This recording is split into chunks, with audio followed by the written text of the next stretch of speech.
नमस्कार। मैं डॉक्टर मनीषा चोड़िया, राजकीय स्नातकोत्तर महाविद्यालय प्रतापगढ़ में हिंदी की एसोसिएट प्रोफेसर और कार्यवाहक प्राचार्य हूँ। आज हम द्विवेदी युग की काव्य प्रवृत्तियों के बारे में जानेंगे। इसे जागरण सुधार काल भी कहा जाता है। भारतेंदु युग में जो नवीन प्रवृत्तियां पनपी, उनमें सुधार करके प्रतिष्ठित करने का श्रेय द्विवेदी युग को जाता है। इस युग के सर्वे सर्वा मार्गदर्शक आचार्य महावीर प्रसाद द्विवेदी रहे। इन्हीं के मार्गनिर्देशन में काव्य भाषा एवं कथ्य का शुद्धिकरण हुआ।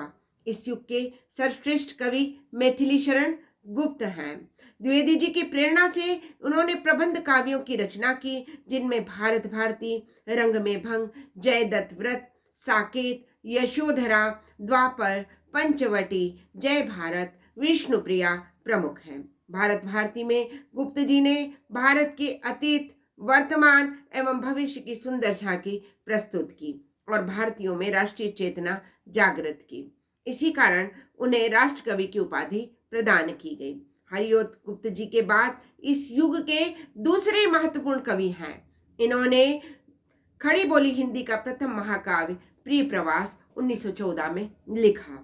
इसके अलावा प्रद्य प्रसून, चुपते चोपते, चोखे चोपदे, बोलचाल, रस कलश, विदेशी वनवास उनकी प्रमुख काव्य कृतियां हैं। सामाजिक एवं राष्ट्रीय चेतना इनके काव्य का मूल स्वर है। आचार्य महावीर प्रसाद द्विवेदी ने 1903 में सरस्वती का संपादक बनने के बाद खड़ी बोली हिंदी में काव्य रचना करते हुए इसका परिशोधन एवं परिष्कार किया। काव्य मंजूषा, सुमन, काव्य कुब्ज, अबला विलाप, आपकी मौलिक एवं गंगा लहरी, ऋतु तरंगिणी, कुमार संभव सार अनुदित कृतियां हैं। द्विवेदी युग एवं हरिओद द्विवेदी जी एवं हरिओद के अतिरिक्त नाथुराम शर्मा, शंकर कृत, शंकर सरोज, गर्भरंडा, रहस्य, शंकर सरवस, श्रीधर पाठक कृत, वनाष्टक, काश्मीर सुषमा, भारत गीत, देहरादून मौलिक तथा ऋतु संहार, एकांतवासी योगी, उज्जड़ गांव, शांत प्रतीक, अनुदित राय, देवी प्रसाद पूर्ण की स्वदेशी कुंडल, मृत्युंजय, रामचरित चिंतामणि की, देवदूत, राष्ट्र भारती, देवसभा, विचित्र विवाह, रामचरित चिंतामणि, गया प्रसाद गुप्त स्नेही की, कृषक क्रंदन, प्रेम पचीसी, राष्ट्रीय वीणा, राम नरेश त्रिपाठी की, मिलन पथिक, मानसी स्वन इत्यादि इस युग के प्रमुख कवि एवं प्रमुख काव्य कृतियां हैं।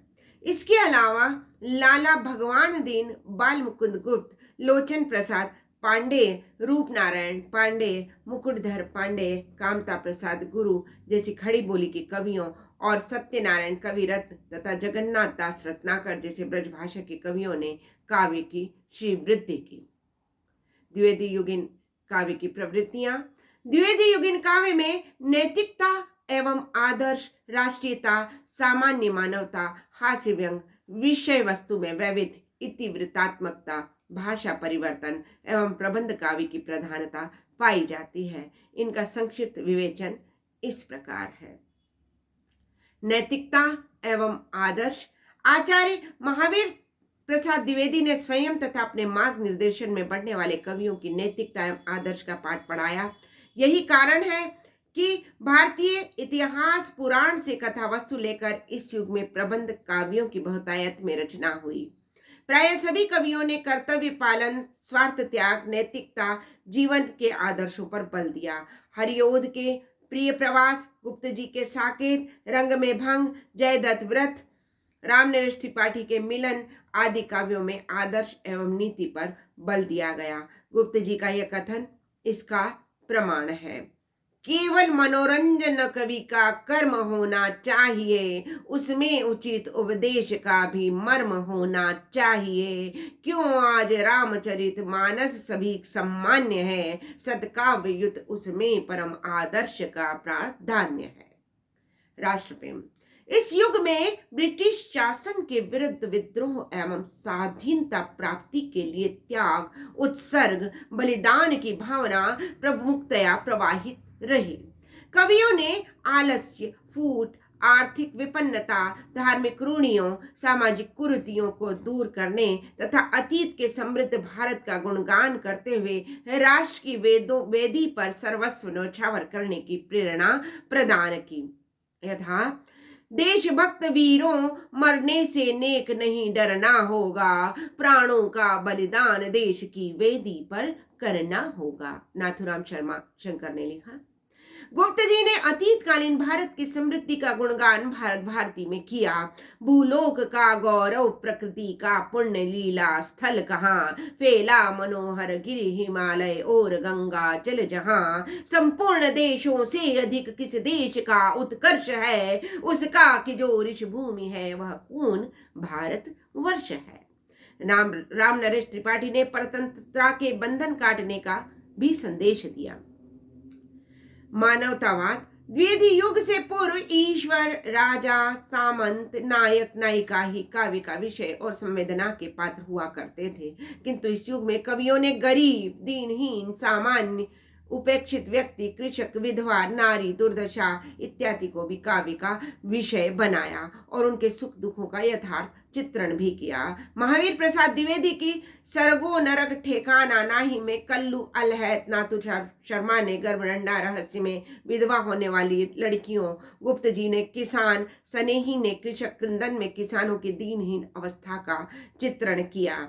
इनमें उनकी सहानुभूति ही प्रकट हो रही है। हरिओद ने उच्चतर जातियों द्वारा उपेक्षित निम्न जातियों को ध्यान आकर्षित करते हुए लिखा, आप आंखें खोल कर देखिए, आज जितनी जातियां हैं सिरधरी, पेट में उनके पड़ी दिखलाएंगी जातियां कितनी सी शक्ति या भरी।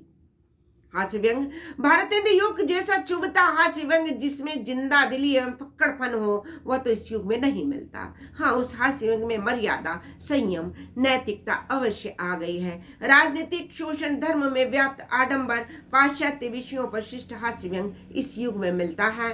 लॉर्ड कर्जन की शोषक नीति की बाल मुकुंद गुप्त ने खूब खिल्ली उड़ाई। विदेशी अंधानुकरण एवं फैशन परिस्थिति पर शिष्ट हास्य व्यंग का एक उदाहरण, गोरवर्ण वृषा भानुसुता का काढ़ो काले तन पर तोप, नाथ उतारो मोर मुकुट का सिर पे सजो साहिबो टोप, पोडर चंदन पोछ लपेटो आनन की श्री ज्योति जगाए, अंजन ऐखियों में मत आंजो आला ऐनक लेहू लगाए। वर्ण विषय का विस्तार, रीतिकालीन एवं भारत युग की नायक नायिका भेद प्रवृत्ति को त्याग कर इस युग के कवि नवीन विषयों, परोपकार, ईर्ष्या, निद्रा, मुरली, कृषक, सत्य, कलियुगी साधु, ब्रह्मचारी, हिंदी की अपील, मूड, मानव, मेहंदी, विद्या, कुलीनता, दरिद्र विद्यार्थी इत्यादि पर कविता करने लगे। इस संबंध में आचार्य महावीर प्रसाद द्विवेदी ने कवि कर्तव्य में लिखा है, चींटी से लेकर हाथी पर्यंत, पशु भिक्षुक से लेकर राजा पर्यंत, मनुष्य बिंदु से लेकर समुद्र पर्यंत, जल अनंत, आकाश अनंत, पृथ्वी अनंत, पर्वत सभी पर कविता हो सकती है। प्रकृति का आलंबनात्मक स्वच्छंद चित्रण गुप्त, हरिओद, आचार्य शुक्ल, राम नरेश त्रिपाठी आदि ने कल्पना के वैभव में स्थूल रूप में किया। प्रिय प्रवास का प्रारंभ ही प्रकृति के सुंदर चित्रण से हुआ है। दिवस का अवसान समीप था, गगन था कुछ लोहित हो चला, तरुशिखा पर थी अब राजती कमलनी कुल वल्लभ की प्रभा। काव्य भाषा में परिवर्तन, द्विवेदी युग में से पूर्व भारतेंद्र युग में काव्य की भाषा ब्रज ही बनी रही। कवियों को संदेह था कि खड़ी बोली हिंदी भाषा ब्रज भाषा के समान कोमल कांत पदावली, संगीत, गीति, शैली, राग रागनियों से रहित है, उसमें अव्यवस्था, अक्षरता और अमार्दव भरा पड़ा है, अतः उसमें कविता करना असंभव ही है। सत्यनारायण कवि रत्न तथा जगन्नाथ रत्नाकर तो इसी कारण इस युग में ब्रज भाषा के कवि कह गए।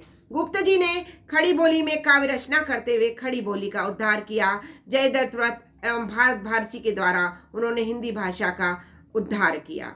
काव्य रूप, इस युग को प्रबंध काव्य का युग कहा जाए तो कोई अतिशयोक्ति नहीं होगी। हरिओद युग, कृत प्रिय प्रवास, गुप्त कृत साकेत, रामचरित उपाध्याय कृत रामचरित चिंतामणि जिसे महाकाव्य तथा गुप्त के रंग में भंग, जयदत्त व्रत, किसान प्रसाद का प्रेम प्रतीक, राम नरेश त्रिपाठी का मिलन जैसे खंड काव्य इसी युग में लिखे गए। इनमें इसके अलावा प्रगीत, मुक्त को, प्रबंध मुक्त को इत्यादि की रचना भी इस युग में हुई।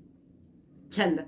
द्विवेदी युग में पुराने चले आ रहे छंदों के अलावा नए नए छंदों को भी अपनाया गया। संस्कृत के वर्णवृत्त व उर्दू के बहरों को भी अपनाया गया। दोहा, कवित्त, सवैया, रोला, छप्पय, कुंडलियां, सरसी, सार, कविता, गीतिका, हरिगीत का, लावनी, तोटक इत्यादि छंद प्रयुक्त हुए। आचार्य द्विवेदी के परामर्श पर गुप्त जी ने हरिगीतिका, हरियोध ने वर्णिक छंदों तथा उर्दू के चोपतों, देवी प्रसाद ने कुंडलिया, रामनाथ शर्मा ने कवित्तों, गोपाल शरण सिंह ने कवित्त, सवैया, सनेही एवं भगवान दीन ने उर्दू बहरों का विशिष्ट प्रयोग किया। अतः द्विवेदी युगीन काव्य में धर्म, समाज सुधार से परिपूर्ण राष्ट्रीय चेतना है, जिसमें बलिदान की भावना विद्यमान है, सामान्य मानवता के प्रति प्रेम है, तो अंग्रेजी शासन, पाश्चात्य सभ्यता के अंधानुकरण, फैशन पर शिष्ट हास्य व्यंग भी है।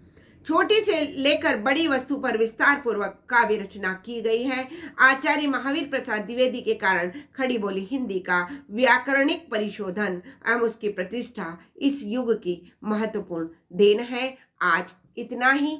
धन्यवाद।